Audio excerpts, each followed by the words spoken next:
Welcome. This is Chaucer and the Influencer Tales.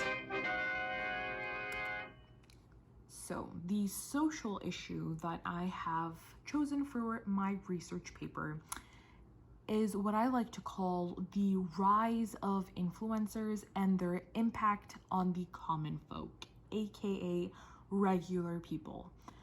I am analyzing the social commentary that surrounds the topic of social media influencers and how they shape and create the almost perfect life on apps like Instagram.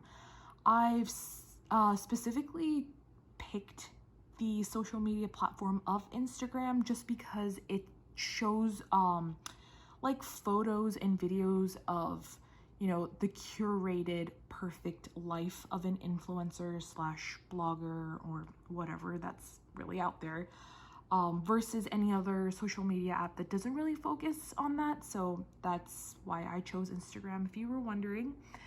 I am diving deep and learning more on how influencers shape the minds of their followers, how much influence they have on the people that follow them, and whether their impact is negative or positive.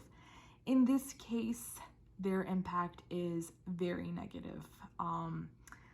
Everything that they post, everything that they, portray in their videos and, Instagram stories and all that usually leaves kind of a negative footprint behind, because people look at what they post and see that they're living this perfect life, which really isn't perfect because none of the behind the scenes can be seen. So yeah, the Canterbury Tales.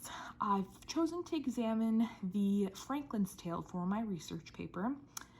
The Franklin's Tale wasn't my first choice, but after some contemplation and research, I realized how the tale connects to influencer culture and social media quite well. The symbolism, the psychological issues, and the snippets of faking perfection in the Franklin's Tale are some of the important factors I'm using to compare to influencers creating the perfect online persona, selling a dream that may not be true, and the psychological damage that they inflict on their followers and themselves.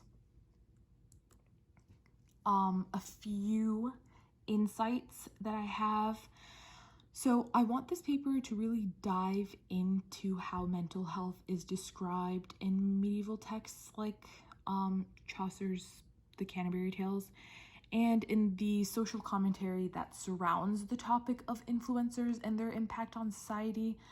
There are a lot of articles on literally the impact that influencers have on their followers, and it's become this whole like niche of people just talking about all different aspects of how influencers affect their followers, whether it's by sparking mental health problems in their followers, and the fake lives that these people are living and the way that they're portraying it and how it affects everyone that's watching their lives, basically.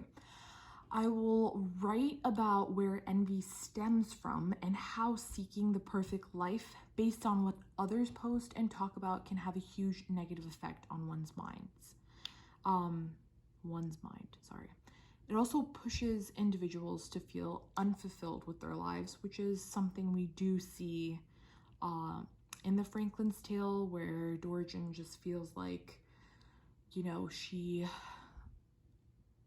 is missing her husband. He's far away. She misses him. And she's trying to find some kind of fulfillment, but she can't. And then also there is the infidelity aspect of the tale where she flirts back with a man who's not her husband. So all these things kind of connect back to social media, specifically influencers, and portraying the perfect marriages, the perfect families, the perfect lives, the perfect homes, and how really they're not perfect, but the way that they make it seem is just like, this is real, this is perfection, and it's attainable when it's really not. And one piece of symbolism I would like to mention are the rocks that Dorigen sees as an obstacle in her path. She looks at them like they're all the things in her life that are weighing her down and making her sad. This piece of symbolism can be connected to the way regular people gaze at posts made by influencers and wishing that they could have a glamorous, glitzy, or perfect life. And it's almost like the rocks in their life would be everything that makes them feel unfulfilled. Maybe it could be the feeling that they're not happy in a relationship. It could be that they're not happy with their children, with the home that they live in, basically anything that just doesn't give them satisfaction. This is my thesis and it's just a draft. The consequences of craving instant gratification, being envious of others when only seeing snippets of their lives, and developing mental health issues parallel to what we see in Chaucer's The Franklin's Tale, and how Dorigen falls into a deep depression, flirts with a man who's not her husband, and hopes for something that isn't instantly attainable, aka having a happy marriage with her husband and, you know, being with him and just living a happy life with him. So yeah, thank you for listening.